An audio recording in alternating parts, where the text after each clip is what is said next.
Nandito po ako sa Barangay Pag-asa Beach, Camarines Norte. At napakaganda po ng tanawin dito, lalo na sa mga lugar na magandang puntahan. Ito po yung pinakapasyalan ng Jose Panganiban.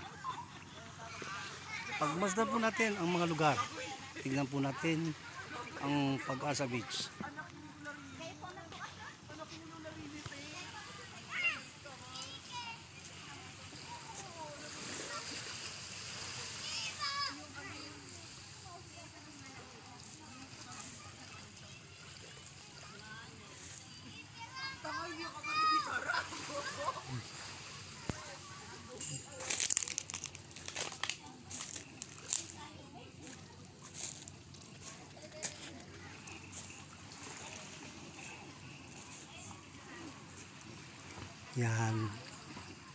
Yan po ang magandang beach na tanawin.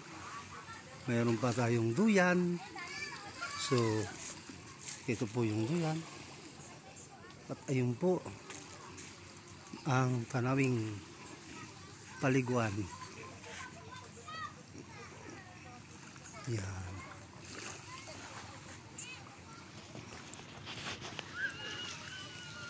Pag-asa Beach. Ito yung Pag-asa Beach. Yan, may mga model po dyan. Yan. So maganda po yung mga cottage nila, oh. So ito yung nambabasa yung dagat. Ayan, inaayos pa po yan. Yan. So ayun po yung mag-ama sa dagat po. Ayun. Ayun sila. Ayun. Ayun.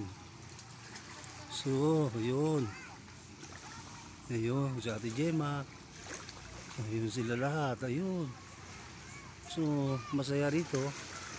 At napakaganda. May bangka pa sila. O, yan o. O. Tignan po natin. At yung kabila naman, ayun sa kabila na yun, na may maputi na yan, yan po ay bayan ng Panganiban. Terminal ng mga bus, punta ng Manila. Yan, kung uwi kang Maynila, sakay ka ng tricycle dito, papunta ng June, sa mapuputi na yun, nandyan po yung terminal. Ayan naman po sa kabila, ang parang ano siya, yung factory.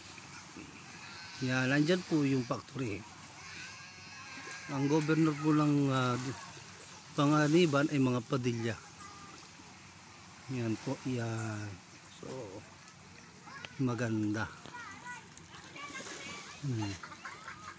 Yan po, yan. Yan. Yan.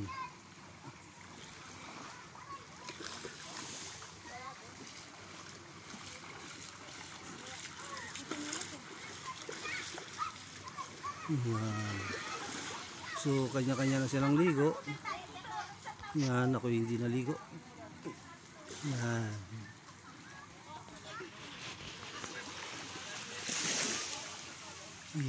Yan po yung I Love Pag-asa Beach Resort. So unti-unting pinagaganda po itong beach na ito. So marami na po nakakakilala rito na ito po ay paliguan, ay resort po ng Pag-asa. So dinadayo na po talaga rin itong lugar na to. Okay po, good luck na po.